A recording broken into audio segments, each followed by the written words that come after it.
Boa noite a todos e a todas que fazem o Grupo Espírita de Petrolina.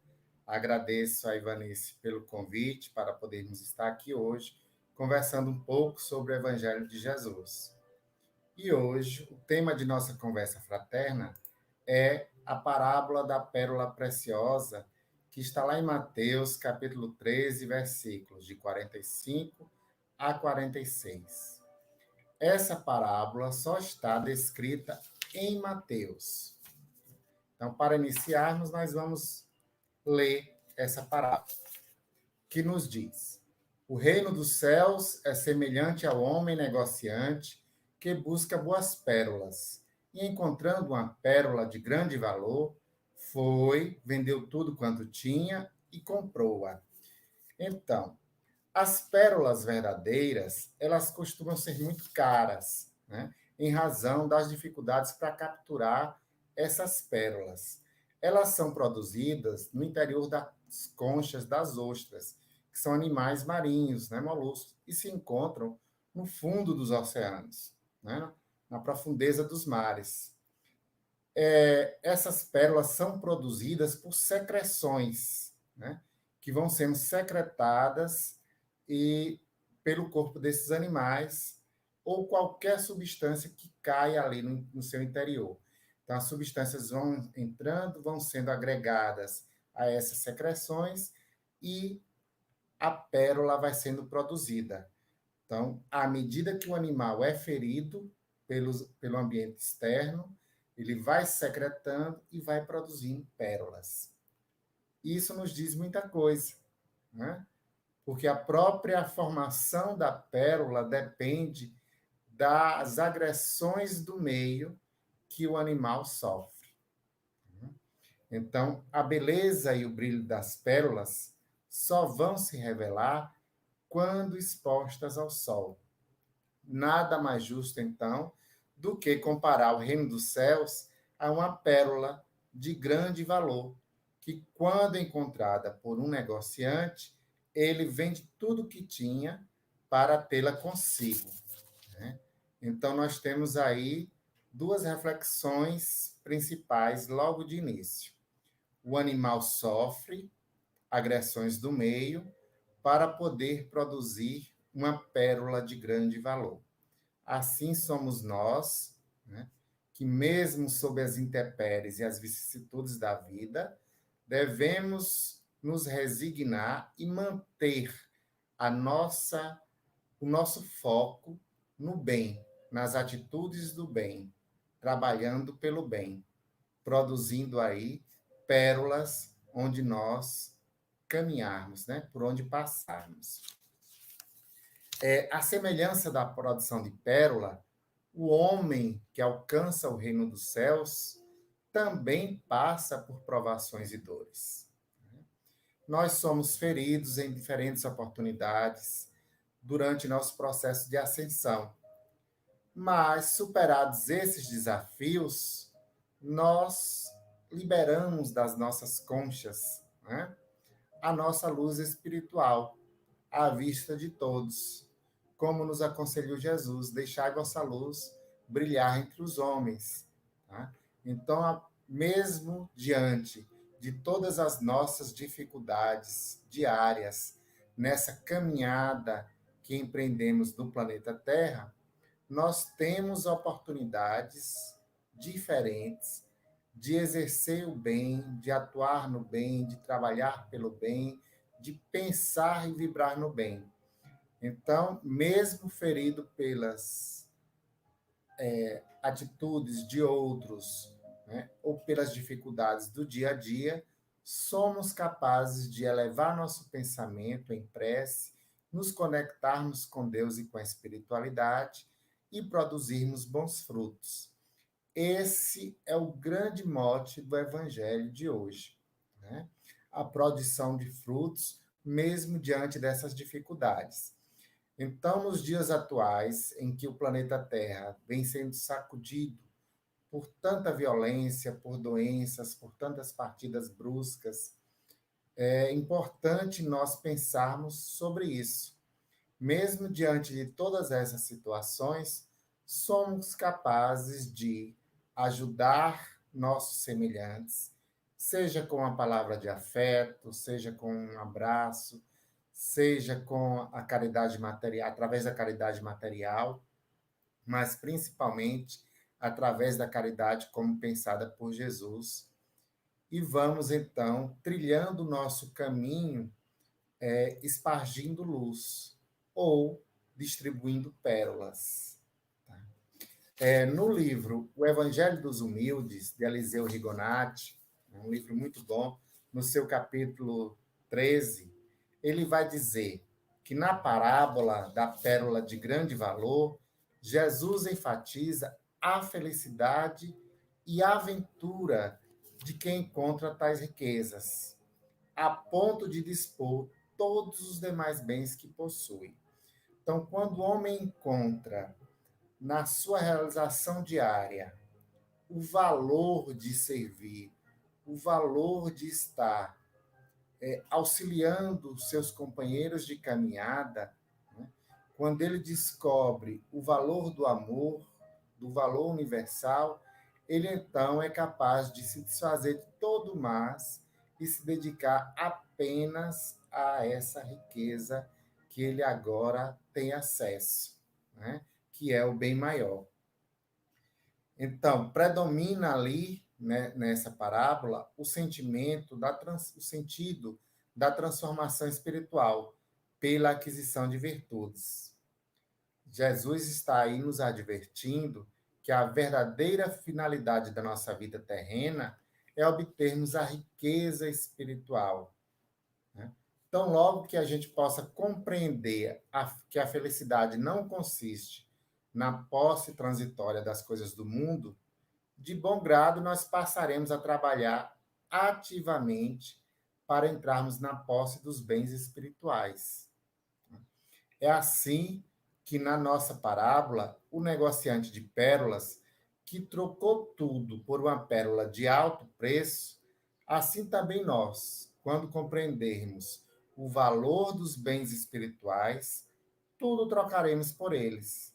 Quaisquer sacrifícios que nós possamos vir a fazer serão pequenos, né?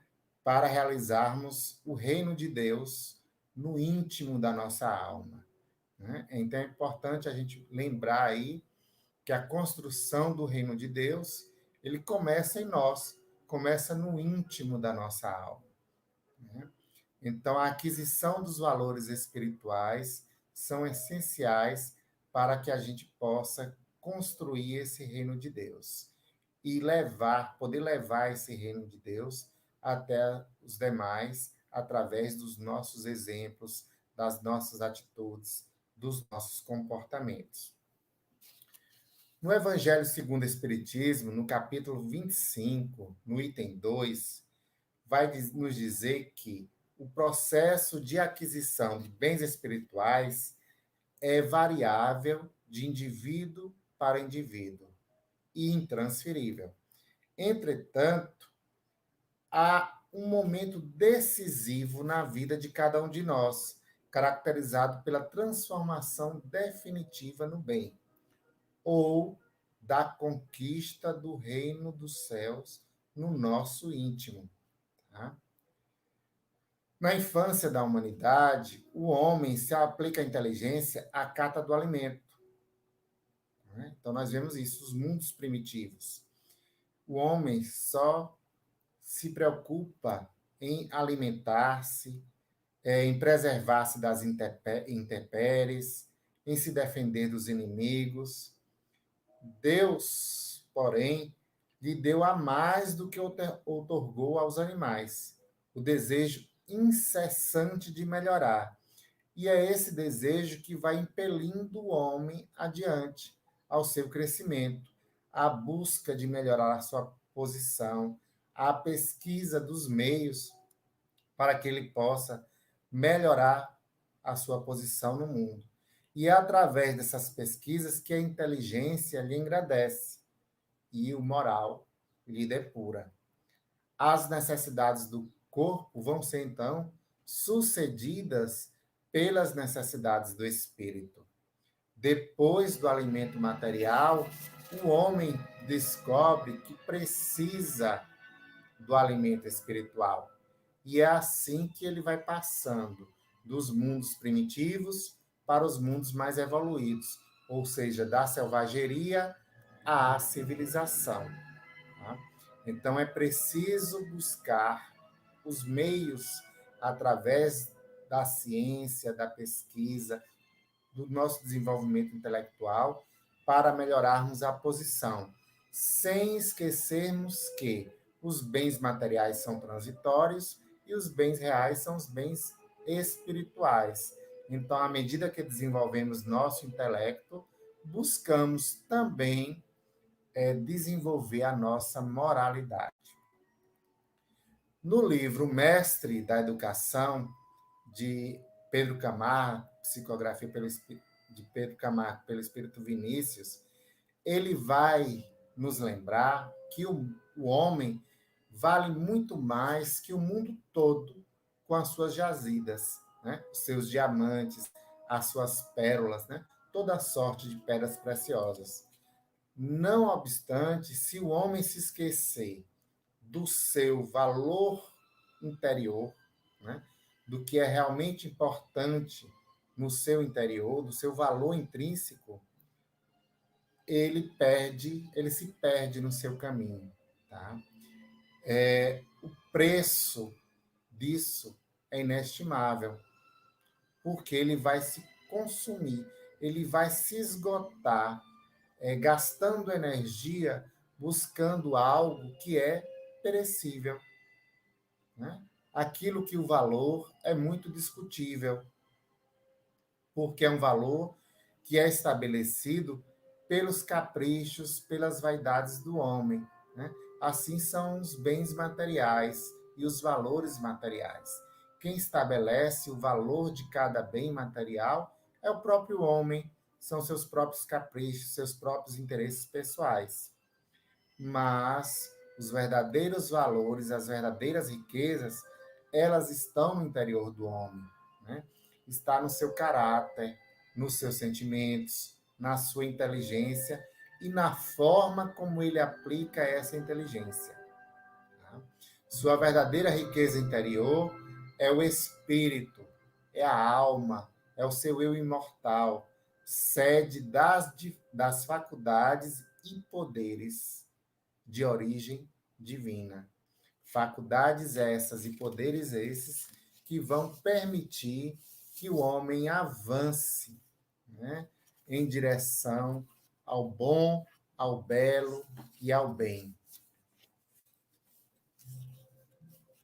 Existem diversas parábolas do reino, né, parábolas contadas por Jesus, em que ele vai falar sobre o reino dos céus.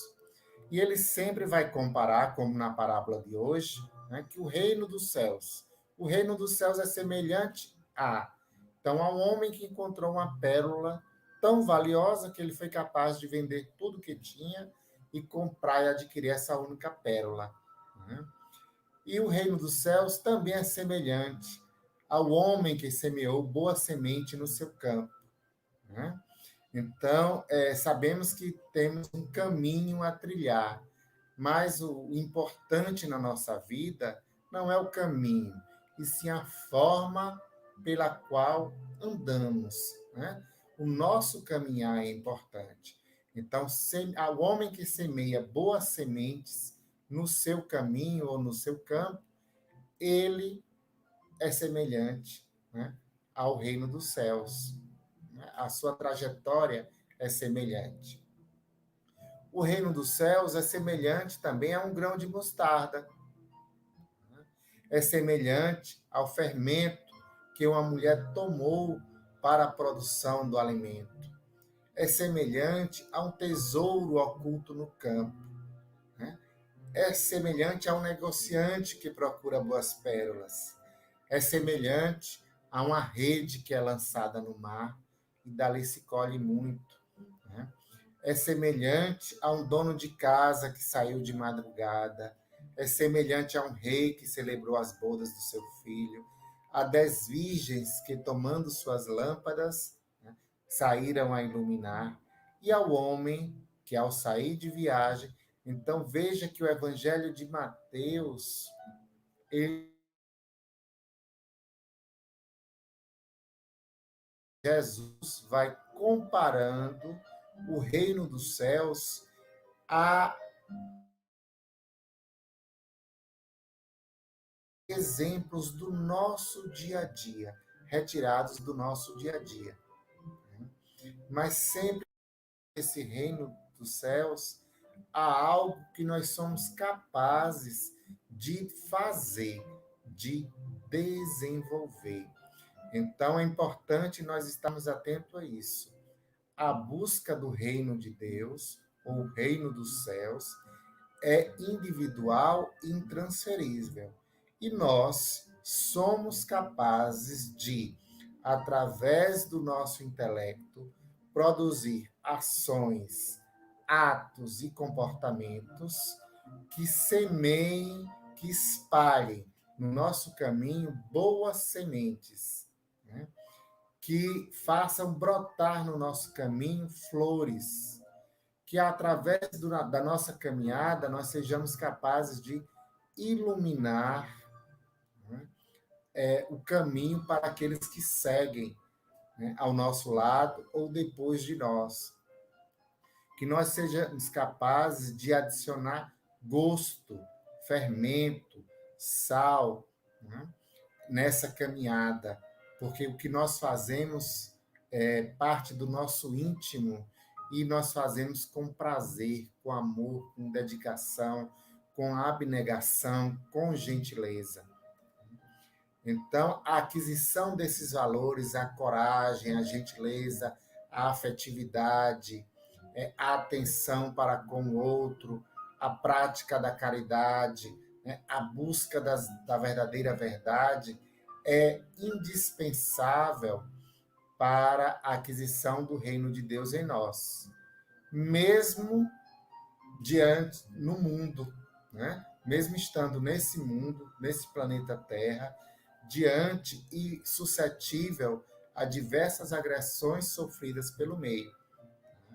Então, resignação para com as nossas provas, né?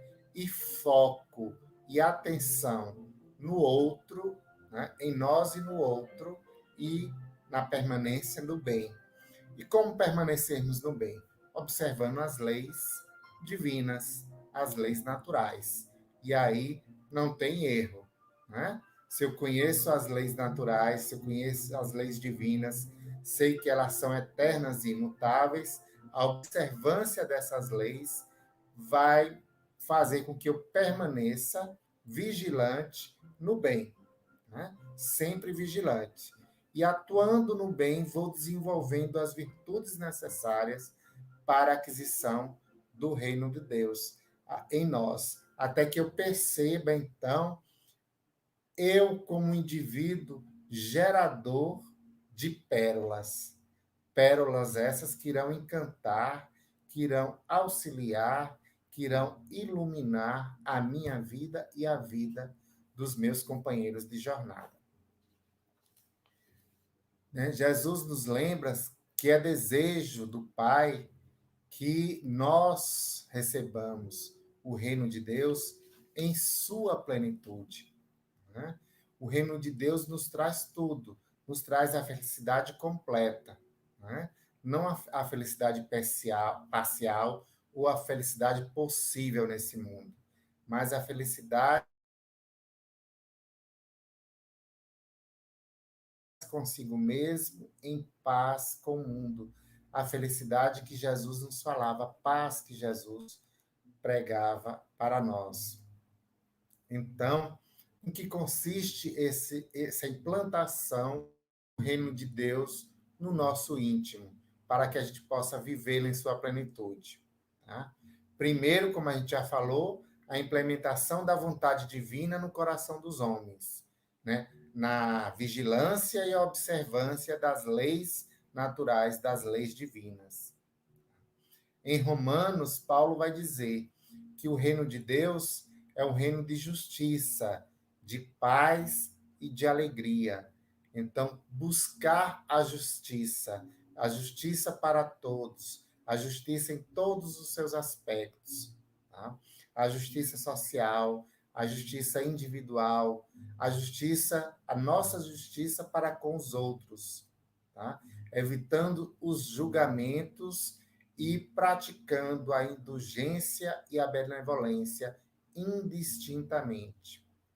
Mateus também nos lembra que o reino de Deus é a herança a ser dada a seu povo. Está lá em Mateus, capítulo 25, versículo 34. Né?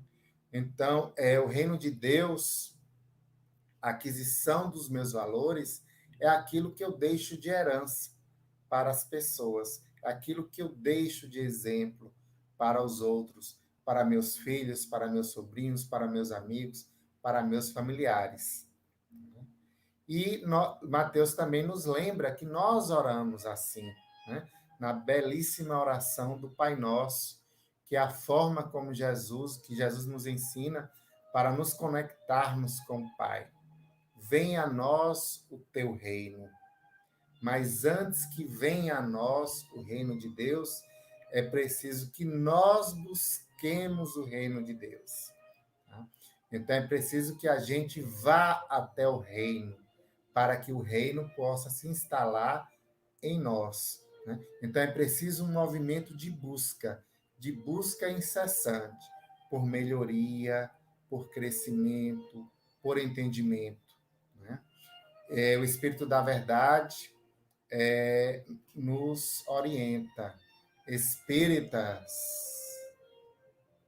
amai-vos e instruí-vos. Né? Nisso aí está toda a lei. Então, desenvolver esse amor pela humanidade é essencial, mas a instrução, né? O estudo das leis divinas, o estudo da mensagem de Jesus é indispensável para nós compreendermos como aplicar as leis divinas na nossa vida. Tá? E esse estudo vai promover o nosso desenvolvimento intelectual. Como consequência, a aplicação, né, a compreensão e aplicação das leis divinas na nossa vida vai promover o nosso desenvolvimento moral. No livro Caminho, Verdade e Vida, Francisco Cândido Xavier, pelo Espírito Emmanuel, é um livrinho que todo mundo conhece. No seu capítulo 107, Emmanuel vai afirmar que o reino de Deus ele não vem com aparência exterior, tá? Mas ele vem com a preocupação de demonstrar o que nós trazemos nos nossos corações, nas nossas mentes, no nosso íntimo. Né? O reino de Deus, ele não vem com a preocupação de demonstrar pompas, né, nos nossos grupos de fé, porque isso são expressões transitórias do reino de Deus. E essas expressões transitórias não atestam o reino de Deus. Então, Emmanuel, nesse capítulo 107 do livro Caminho, Verdade e Vida, ele vai nos lembrar que a realização divina, né, a realização do reino de Deus, começará no íntimo das criaturas. E isso irá constituir-se numa gloriosa luz que irá emanar do nosso templo interno, iluminando a todos e a tudo que surge, que está ao nosso redor. Mas Emmanuel também nos lembra que essa luz, né, e a iluminação desse templo interno não vai surgir se nós ficarmos só apreciando, né? Como se fôssemos semi-cegos. A gente estuda, a gente lê, a gente aprecia, a gente acha lindo, mas a gente não aplica isso na nossa vida. Então, Emmanuel nos lembra, aí no capítulo 107 do livro Caminho, Verdade e Vida, que é através da aplicação das leis de Deus na nossa vida, no nosso templo de carne, nesse momento presente que nós vamos sepultando os erros do passado culposo, né? E construindo aí um novo fazer, né? Uma nova vida a partir desse exercício. No capítulo 64 do mesmo livro, Caminho, Verdade e Vida, Emmanuel vai falar sobre o egoísta, né? O egoísta que fala do seu tesouro, né? E que exalta as poucas posses que já desenvolveu. Olha que coisa interessante, né? Então, nós estamos a caminho, e é óbvio que nós já desenvolvemos diversos valores nessa caminhada. Nós também não podemos menosprezar nossos avanços, senão estaríamos ainda no mundo primitivo. Mas já saímos, já percebemos que só matar a fome, proteger-se de intempéries, né, e defender-se dos inimigos não é suficiente para a gente, né? Já temos essa consciência e já buscamos os porquês, né? O porquê da vida, o porquê de estarmos aqui, o porquê do sofrimento. E a doutrina Espírita Consolador Prometido vem revelar para a gente todas essas verdades, né? Então, no capítulo 64 do livro Caminho, Verdade e Vida, Emmanuel chama a nossa atenção para nossos comportamentos egoísticos, que nas menores conquistas nós já fazemos a exaltação de nós mesmos, né? A exaltação de valores, nos comparando aos outros e sempre em detrimento dos outros, né? Então, ele vai dizer que só o avarento, né, que tem essas preocupações mesquinhas de se destacar no ciclo social onde ele se encontra. Esse indivíduo, ele tem apetite insaciável de poder, né? Uma necessidade de destaque, de chamar atenção, de sentir-se melhor do que o outro. Então, na verdade, ele não está adquirindo valores, ele está saciando seus vícios e aquele que mais atrapalha a nossa caminhada, que é o egoísmo. Também nos chama a atenção, Emmanuel, no livro Caminho, Verdade e Vida, para o fanatismo, né? O fanatismo que traduz o comportamento de pessoas enlouquecidas, que se esquecem dos verdadeiros objetivos da vida e das verdadeiras lições do Cristo, né? O Espiritismo é uma doutrina de fé raciocinada e não de fé fanática. E ele chama atenção para os comportamentos e atitudes desses indivíduos, solicitando sempre do Cristo vantagens, né? Então, as suas orações a Jesus e ao Pai solicita vantagens pessoais, quando as preces deveriam ser também de louvor e agradecimento. E aí o Cristo vai ouvi-lo, as suas solicitações, e vai esperar uma oportunidade de dar-lhes a conhecer o tesouro imperecível, né? Então, muitas vezes a gente pede, pede, pede e não sabe porque a resposta não vem imediata, né? Porque muitas vezes esses pedidos, né, essas preces tão sentidas, formadas por palavras muito belas, frases muito belas, elas escondem apenas a vontade de satisfazer as nossas necessidades pessoais. Então, as nossas preces devem ser também de pedido, mas devemos concentrar nossos pedidos na aquisição dos nossos valores. Peçamos a Jesus, peçamos ao nosso Pai Supremo coragem para enfrentar as nossas vicissitudes do dia a dia. Peçamos a Ele a capacidade de desenvolver a empatia com o outro, de compreender as lições da nossa vida e aplicá-las né, às leis divinas, para que a gente possa alcançar novos méritos na nossa vida.